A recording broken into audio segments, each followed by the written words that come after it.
Pacific FC hosting Valour FC at the expanded Westfield Stadium. Michele Paolucci for Valour FC gets brought down in the box just after the half-hour mark. No penalty given. It remains goalless. About 4 minutes later, it's Zach Verhoeven for Pacific FC on the attack. He gets tripped up in the box as well.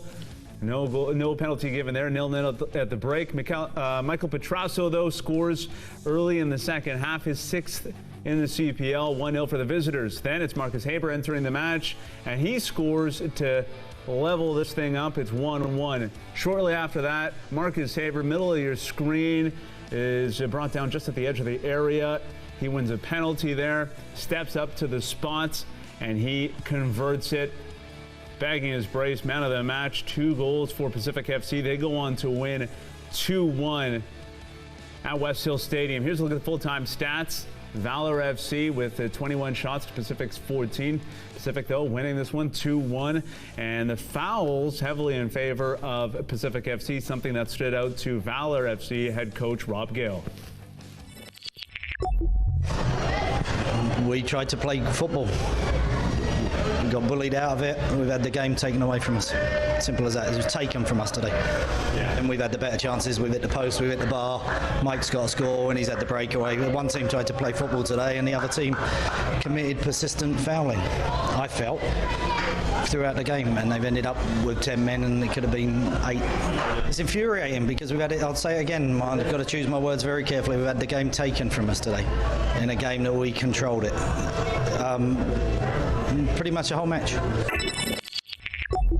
So Coach Rob Gale focusing on the calls that were made throughout this match. There were some that were missed and some questionable calls throughout this match. Let's start with the no PK for Michele Paolucci of Valour FC as he's tripped up just at the edge of the 6-yard box. What do you notice here, Kurt? For me, 100% a penalty. Great ball here in from Petrasso. Paolucci gets there first, nicks it around the goalkeeper. He comes out. Collision from behind from Starro. He's going down holding his leg because he knows there's a penalty. He has to fake an injury. But yeah, 100% a penalty here on this one. I don't think this is Stonewall personally. I think Paolucci goes down expecting contact. You see it there. I don't know if he's actually touched when he starts falling. He anticipates the contact. I can see why the ref hasn't given it. So I said this last night on the panel show, is it's not Paolucci's job to avoid the contact, right? Just because he's gone down easy, you know, forwards are trained to do this to avoid injury as well. If he plants his foot and it gets taken out, then there could be an injury situation. So of course he's going to go down. He's got to give it. You know, that's tricky though. Does he plant his feet? He leaves his feet. He's waiting for contact. Yeah, it's his job not to dive. I think if he feels slight contact, then sure. You know, I understand he's a striker. He's going to go over. I don't know if there is any contact when he starts falling there. So Mark Village is now just allowed to come out and slide, but because Paolucci goes down easy, it's not a penalty. All right, 100% a penalty. 4 minutes later at the other end, Pacific FC on the attack. Zach Verhoeven makes a move inside the area, and he might have a bit of contact in our case for a penalty shout here as well. This one is more of a penalty for me. You know, if you really slow it down, you can maybe see Oheen getting a little touch of the ball. I can't see it, even in the slow-mo. I certainly can't see it in real time. What I can see is a leg across the player and an arm as well, and that's a penalty for me, or at least more of one than Paolucci's. If Oheen gets the ball, if his toe touches the ball, it's not a penalty for me. It's simple. If he doesn't get a piece of the ball, it's 100% a penalty. We can't tell from here. I don't think the referee could tell in that situation, so he cannot award a penalty because he's not 100% sure. Well, that resulted in a goal kick.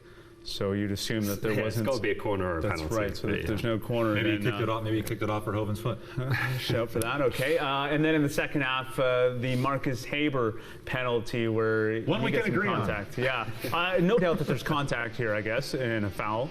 Yeah, 100% a foul, but we'll look at another angle here, and Haber is fouled so far outside the area, it's inexcusable for the referee not to get this one right, especially with an AR in good position to make the call.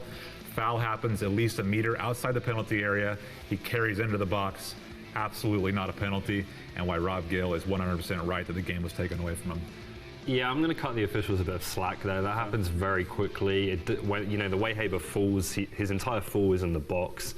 He is fouled outside the box. I think that is exactly the kind of decision that VAR is built for. Yeah. If we have VAR, no problem, it's called back.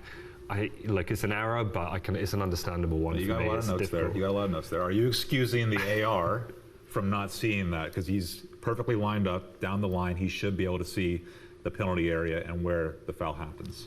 There are players blocking his view, I think. That's the one thing. There's Thomas is in the way, but And at what point are you watching that? Because that's not where the ball is. You probably see it in your periphery, but it's hard to keep track of all of that. It's not the only thing that the officials have to keep track of. You know, they can't have their eyes just on Marcus Haber that entire move. So it's difficult. The way we are after the fact, right? Exactly. Moving on then, Skylar Thomas is on the ground. It looks as though he handles the ball after this interaction here with Terran Campbell. Yeah, this should be a red card for me. Thomas, you know, he handles the ball because he's denying Terran Campbell a goal-scoring opportunity, which is, as we know, is a straight red card. I think the fourth official we heard on the broadcast say that this was not given because Campbell was also on the floor, so maybe he wasn't going clear through on goal. I think the reason he's on the floor is because Skylar Thomas trips him up, so that has to be a red card. I'm going to give the referee an out here. Okay. If a handball was given, it's denial of a goal-scoring opportunity, clear handball, intentional handball, has to be a red card. However, I think Skylar Thomas actually fouls Terran Campbell before the red card or before the handball. So if he's given a foul against Skylar Thomas, I'm okay with the yellow. Skylar Thomas picks up a yellow on that play. So I'm okay with the yellow if he's given a foul against Skylar Thomas, because you can see the slide tackle from Thomas. He takes out Terran Campbell. If he's given a handball, then it has to be a red card. All right, to the cards then. 3 red cards were handed out in this match, 2 of them to assistants. First, it is Damien Rock of Valour FC, the assistant coach. He is given a red card. Looks good though. Yeah, we don't see what's happened or know what exactly led to that.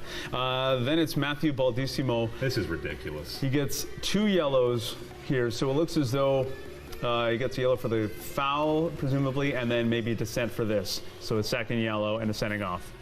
Don't blame him for yelling at LBG. It goes down easy.